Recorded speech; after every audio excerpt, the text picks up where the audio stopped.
Welcome to my YouTube channel. My name is VassaOlga. In today's video, we're going to be recreating Jayme Lawson's Oscar 2026 makeup look. Obsessed. Really love it. Oof, the eyeliner.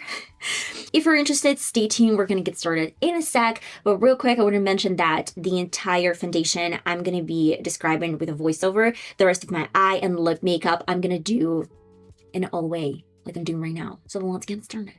First things first, I always use my Aqua Peeler toner along with my under eye area essence eye primer, and then let's finish everything with Nivea aftershave lotion as moisturizers. On top, I'm always going with sun cream and moving to my foundation. It's been a while since I actually showed you my La Roche-Posay foundation, which I really like, and I always add a little bit in the back of my hand and spread with a brush, go over the entire complexion. I don't really need a lot of the product. On the sides of my face, I'm using L.A.Girl wand. I guess this is a contour color, but it looks a little bit like a bronzer. That is the main reason why we're adding this on the sides of my cheekbones, adding a little bit more over the nose bridge, and I'm trying to get this right under the brow so the root of the nose is looking thinner. Blending with an angle brush and smudging, blending, do whatever you want to make sure that it's really precise. And go into my concealers. As for the concealer, I use Givenchy concealer because I'm bougie and it's Oscars. But if you really want to, you can go with Makeup Revolution option. It's really good as well. A little bit different formula, but it's definitely optional. I will clean the sides of my face, add a little bit over my chin, forehead. Under my eye, I'm using L.A.Girl Pro.concealer, and my beauty blender I'm using for the sides of the face and my forehead with the chin. But for the under eye area, I'm using just my fingers.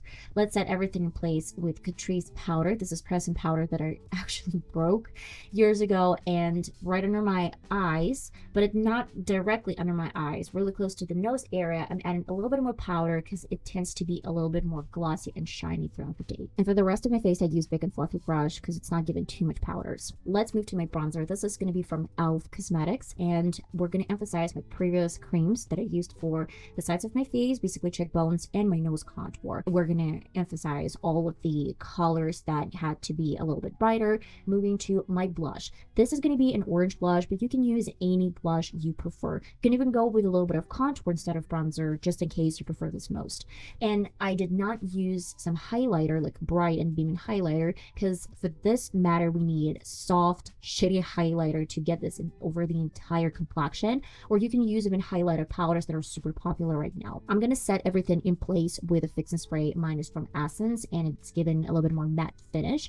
Blend this with a beauty blender to make sure that all the powders are locked in place, and move to my contour palette. This is Creams from Makeup Revolution, and then I'm going to add a little bit of bronzer into the yellows to make sure that it's not super bright and it's mimicking my blush. And I went over again with the same highlighter powder over the entire complexion. And of course, I did not forget to focus on my brows. I'm going to do a little bit of my Essence brow pencil to emphasize the shape, fill in my brows with the same color, add a little bit of brow mascara. You can use any brow mascara available, and then with NYX brow pencil, I'm going to make sure that it's bushy and fluffy. Right now, I want to focus on one of the most important aspects of this makeup look. We're going to be needing a little bit of color over my eyes, and I love that the nose contour is going right under the brow. That was the main reason why we started this nose contour really far.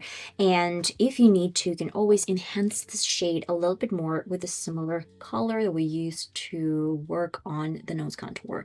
Go right under the brow and connect this to your nose contour. You can use any brush that is available and that you prefer the most. I want to add a little bit of my eye primer. This one is Wet-n-Wild. Eye primer is crucial when you work with very bad quality eyeshadows. I'm going to need a little bit of beige color. This is called Sand, and it has a little bit of pink undertone, but it's more like beige color, and she has very distinct line between the contour, nose contour, and this beautiful beige type, pink type eyeshadows. And you're gonna need to pat the color over the lid. That's it, just pat.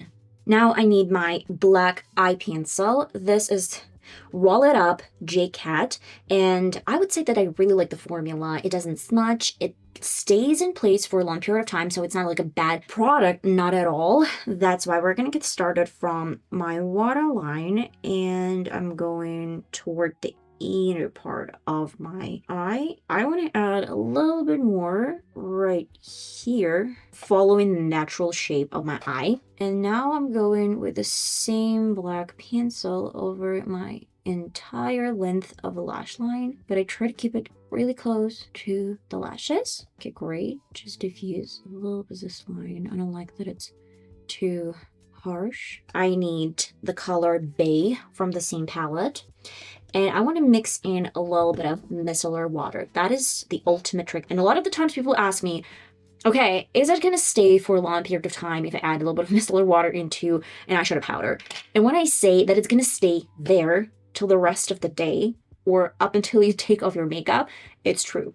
I mean, at least for me, I tried it multiple times and it actually stays in place. You're going to take a spoolie, grab the color Bay, and just go over the color like that. When you get enough powder, grab a surface and just tap off the powder. You get a crazy amount of powder, in my opinion, for this look in particular.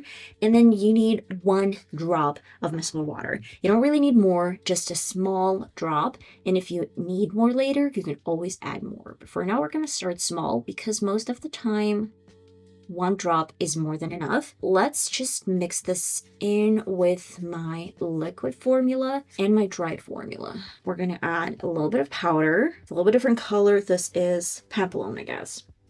So much better. It's a little bit more vibrant. Make sure that you don't really have too much liner. And then grab some product. By the way, if it dries out, it's not a big deal. We're gonna always add a little bit more micellar water.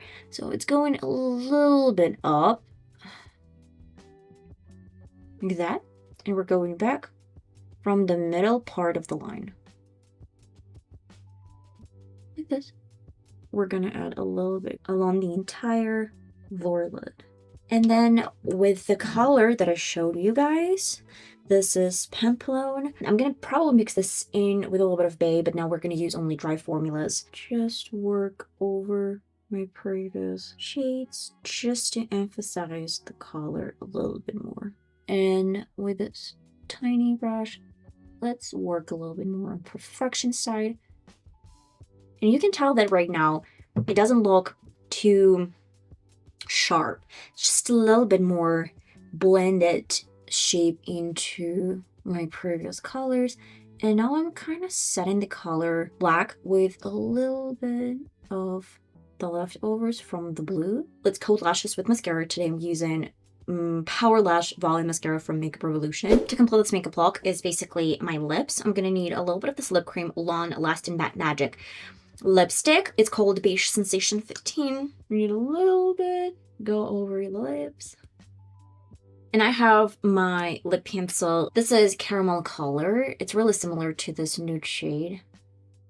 And a little bit probably darker. I'm gonna amplify my lips. Add a lip gloss. Go ahead and get a little bit of color. Okay guys, and may I present you Jayme Lawson's Oscar 2026 makeup look that I try to recreate as accurate as possible. I love sometimes just a simple eyeliner, super soft makeup look. We don't really have a lot of blush, we don't have a lot of contour, and probably if you have to go out and shine and take some photos, daylight, you might add a little bit more contour in the side, so it's going to be a little bit more intentional, let's say, but I really love how this turned out. So let me know your thoughts, guys. Will you give it a try, or you might think of some other options from the Oscars? I'm really curious because I was searching for a really good makeup. I actually came across Tiana Taylor's makeup look, and it was very similar to the one I created. It just was lacking a little bit of sparkle. That was the main reason why I didn't pick up her makeup look. Some other makeup looks that were super simple, super boring, like nothing to work with. That's, I guess, it's just like one of the most colorful from the red carpet, and I really love it. I'll see you next time. I love you all so much. Bye bye.